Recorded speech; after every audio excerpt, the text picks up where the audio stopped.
Ya, kembali di Indonesia Business Forum ini yang kemudian saya tanyakan tadi, Bu Mirah, apakah benar ada beberapa kecurigaan dari kalangan buruh yang di PHK? Tutup pabrik di satu tempat, tapi ternyata dengan produk sama dibuka di tempat lain. Ibaratnya akal-akalan pengusaha, bagaimana Bu? Iya, iya. Yang pertama nih kami dari pekerja buruh, dari rakyat dan saya kira dari para pengusaha juga sama ya bahwa negara tidak hadir. Kenapa saya katakan negara tidak hadir? Contoh kecil, hari ini kan kita hanya pengusaha dan pekerja nih. Seharusnya ada dong pemerintah. Ternyata saya lihat pemerintah malah masih cawe-cawe terkait dengan perpolitikan capres. Artinya ini yang bikin rakyat kesal ya. Seharusnya di antara waktu yang tersisa pemerintah harusnya memikirkan rakyatnya bukan untuk memikirkan capres gitu. Yang pertama itu. Yang kedua terkait dengan modus-modus, ini bukan rahasia umum lagi Mbak Caca dan juga pemirsa seluruh TV One. Mereka tutup di Jakarta, buka di Garut. PT-nya beda, tapi produknya sama. Saya nggak mau nyebutin nama PT-nya nih. Deket tuh di KBN Cakung, sama persis. Dia tutup PHK, ternyata buka di Garut dan pekerjanya menjadi outsourcing, kontrak lepas. Tapi produknya ekspor tetap, brand yang sama. Lalu tutup di Tangerang, mereka ternyata bukanya di Jawa Tengah gitu. Ternyata tadi memang bukan satu-satunya faktor upah gitu ya. Tetapi memang upah paling besar sih. Sekarang ditambah lagi keberadaan Permenaker nomor 5 tahun 2023 tentang pengusaha boleh tuh motong upah buruh yang berbasis sektor ekspor itu menjadi 25%. Ini luar biasa, pengusaha-pengusaha itu menjadikan ajang kesempatan untuk kemudian tadi memotong dan juga malah makin mem-PHK. Mbak Caca, bukan hanya sektor tekstil, garment, alas kaki yang menjadi PHK massal, hampir semua sektor. Terakhir 2020 kita bicaranya adalah sektor retail. Itu hampir menembus salah satu sektor retail itu 15 ribuan per PHK. Lalu yang kedua saat ini menyasar ke sektor-sektor yang lain logistik sekarang ini. Ini udah terang-terangan, hari ini saya dapat informasi pagi tadi dari kawan-kawan, mereka melakukan perjanjian kerja bersama, mereka disampaikan oleh manajemennya, kami akan melakukan PHK massal dan kami akan ganti kalian dengan outsourcing. Gitu, ini undang-undang Omnibus Law Cipta Kerja ini makin luar biasa juga nih, berdampak luas terhadap apa yang terjadi di para pekerja kita. Yang ketiga, janji bukanya lapangan kerja 10 juta itu sampai sekarang kan nggak pernah terwujud juga. Malah sekarang ini dijawab oleh kenyataan bahwa kami para pekerja buruh di PHK massal dan PHK massal yang mending kalau dikasih pesangon tuh, nggak dikasih pesangon. Dan lucunya depan mata tadi diganti dengan perusahaan yang berbeda namanya, satu dia merekrut kembali dengan status outsourcing dan juga kontrak. Baik, mungkin Pak Sarman Simanjorang sudah hadir bersama kita di sini. Kita ingin juga mendengar dari suara pengusaha seperti apa. Ada modus-modus yang dicurigai, itu benar nggak sih Pak? Tutup di sini supaya buka tempat lain, upah yang lebih murah, karyawannya outsource, bagaimana? Ya, dalam kondisi saat ini memang saling curiga itu harus kita jauhkan. Ya kan? Mungkin kalau kita tidak pada posisi kondisi ekonomi global, kondisi ekonomi kita yang dalam pemulihan ini tidak seperti ini, ya bolehlah kecurigaan itu ada kan gitu ya. Tapi memang begini. Kecurigaan fitnah itu ya. Ya. Tapi saya bicara nyata ini, nyata. Ya. Jadi saya melihat gini, nanti akan saya jawab juga. Ya. Pertama bahwa memang Ketua Umum Kadin Indonesia juga sudah pernah menyampaikan bahwa memang kondisi ekonomi dunia tidak baik-baik saja dalam hal ini. Ya, kita tahu bahwa pertumbuhan ekonomi dunia 2022 yang tadi 3,4 sekarang 2,9. Jadi trennya itu bukan semakin positif tapi semakin negatif. Itu pertama. Yang kedua, bahwa ini kan rentetannya semua adalah pertama bahwa sampai saat ini kan ekonomi dunia, ekonomi Indonesia itu kan masih dalam proses pemulihan. Akibat 2,5 tahun kita Covid. Ketika kita dalam proses pemulihan ini terjadi perang.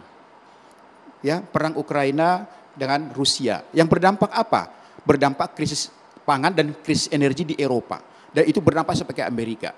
Ya kan? Dan sampai saat ini kita lihat ekonomi Amerika juga masih belum pasti. Kemudian juga Jerman sudah krisis.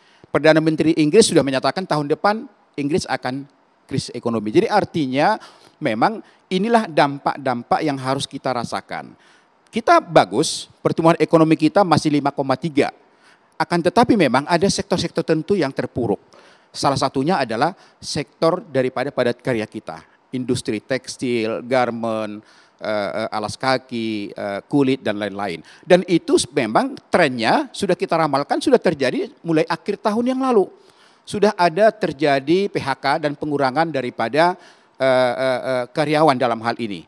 Makanya pada saat itu kita juga menyampaikan kepada pemerintah bahwa ini harus diwaspadai supaya jangan terjadi PHK massal dalam hal ini. Maka pemerintah sampai mengeluarkan Permen nomor 5 tahun 2023. Bagaimana supaya industri padat karya kita ini ya untuk menjamin bahwa mereka tidak melakukan PHK massal, tapi diberikan solusi. Ya, katakanlah dari jam kerja, kemudian juga menyangkut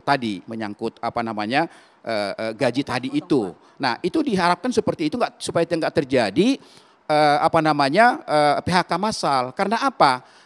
Sampai saat ini bahwa industri padat karya kita ini 100% masih tergantung dari buyer. Itu masalahnya. Kalau penurunan buyer itu terjadi, ya sudah mau tidak mau berdampak operasional, berdampak kepada tenaga kerja dalam hal ini. Nah, luar negeri dalam hal ini. Jadi apa yang disampaikan oleh Bu Sumira tadi, ya mungkin sementara bisa kita hilangkan dulu sangkaan itu, ya dalam hal ini. Karena gini, saya nih, walaupun misalnya ya katakanlah dia tutup di sana, pindah ke daerah lain, belum tentu investornya sama. Belum tentu investornya sama. Gitu bayarnya loh. sama, belum tentu gitu loh. Jadi artinya ginilah, mari kita sama-sama memberikan masukan kepada pemerintah. Bagaimana supaya pemerintah hadir, seperti yang bilang tadi. Ya, ini nggak ada hadir, sekarang nih, gimana nih pemerintah nih? Menyelamatkan maksudnya tripartit dong ya. Industri padat karya kita ini, karena apa? Dari sisi tenaga kerja, mereka merekrut paling banyak. Kemudian juga memberikan dampak juga terhadap pertumbuhan ekonomi kita di angka 5,3% dalam hal ini. Jadi kita tunggu peran pemerintah apa di sini dalam hal ini gitu loh. Oke, boleh Pak Ristiadi. Ini teman-temannya Pak Sarman, teman-teman Pak Dana. Kita amati nih, berlomba-lomba untuk ekspansi pasar luar negeri. Mereka lupa dengan pasar domestik kita. Pasar domestik kita besar Pak Sarman. Kan tahu 280 juta manusia ini, penduduk Indonesia ini. Nah akhirnya kemudian karena teman-teman pengusaha ini coba ekspansi ke pasar luar ketika lesu, domestik ditinggalkan, barang-barang dari luar seolah dibiarkan. Ini jadi problem. Padahal kalau kemudian pasar domestik ini diamankan, dijaga bersama dengan pemerintah tentunya, kelihatannya PHK massal bisa diminimalisir.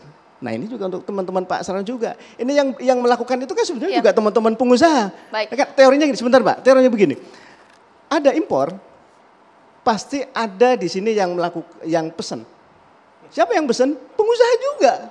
Kan tidak mungkin kemudian dari kan ini nanti bisa di cross check. Pengusaha kebijakan. Gitu. Nah, pengusaha kemudian ini datang.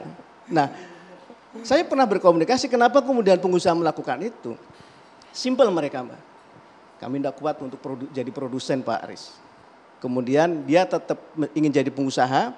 Dia tetap punya PO dari buyer, PO-nya dipenuhi, tapi barang dia datangkan dari China. Pekerjanya dia PHK. Tapi tidak membuat barang ya? Tidak membuat barang, yang ditinggal hanya bagian packing sama finishing. Oke, boleh dijawab dong Pak Sarman, apakah sampai harus seperti itu untuk pengusaha survive? Tapi kan tidak boleh sebenarnya, bagaimana? Iya, jadi gini, kalau kita bicara seperti dikatakan oleh Pak Rustandi tadi, kita harus melihat dari masalah yang paling bawah saja. Ya. Pertama ya, bahan baku kita. Apakah harganya sudah kompetitif? Kan gitu. Ya, saya menyadari ya di mall kita itu banyak sebenarnya baju-baju itu buatan dari sana. Dari sana. Ya betul. Karena apa? Harganya murah. Yang kedua bahan bakunya mungkin juga di sana lebih murah. Kemudian juga harganya kompetitif di pasar dalam hal ini. Tapi sebenarnya menurut hemat saya, disinilah peran pemerintah harus hadir mengantisipasi, memproteksi ini. Gitu loh dalam hal ini. Ya kan, sehingga apa yang terjadi misalnya ya, jangan sampai misalnya katakanlah baju-baju seragam PNS misalnya itu harus dipesan dari sana. Ini contohnya. Tapi bagaimanapun walaupun harganya lebih mahal, tapi kalau itu berputar dalam negeri dan itu dibeli industri tekstil kita, ini akan hidup. Itu kan sesuatu pikiran kita yang sederhana kan? Ya kan? Apalagi sebentar lagi nih. Ya. Sebentar lagi puluhan juta baju untuk partai politik akan muncul. Atribut kampanye puluhan juta. Dulu masih saya ingat loh. itu Mereka beli baju, dari baju sekali pakai, Bang. Sekali pakai Itu baju dan sekali 5 pakai tahunan. nih. Enggak, ini contohnya Transaksi Pak. kilap. Untuk menyelamatkan sementara kan boleh dong Pak. Ya kan industri kita ini jangka panjang. Tapi walaupun sekali pakai Pak, ini jumlahnya puluhan juta Pak. Baik. Seluruh partai pasti memesan. Kalau bisa ya pesanlah kepada industri padat karya kita yang ada di Indonesia. Jangan karena murah dari negara orang, lebih mengutamakan di sana, uangnya berputar di sana, mereka yang dapat manfaat. Tapi di sini walaupun katakanlah lebih mahal sedikit, uangnya berputar di sini, industri padat kita hidup, tenaga kerja kita juga akan menikmati. Itu tidak menyelesaikan masalah. Oh, Baik. memang betul, tapi Baik. sementara minimal itu sementara ini bisa betul mengobati. Baik, memang pelik ya masalah ini. Nanti saat lagi saya akan tanya kepada Pak Danang, apa sih yang dilakukan oleh Asosiasi Pengusaha Tekstil untuk apa ya, supaya bayar dari dalam negeri ini semakin menguat? Apakah nunggu dari pemerintah saja? Dan mereka yang di PHK ini sekarang kabarnya seperti apa? Apakah memang beralih ke sektor informal? Sesaat lagi Indonesia Business Forum.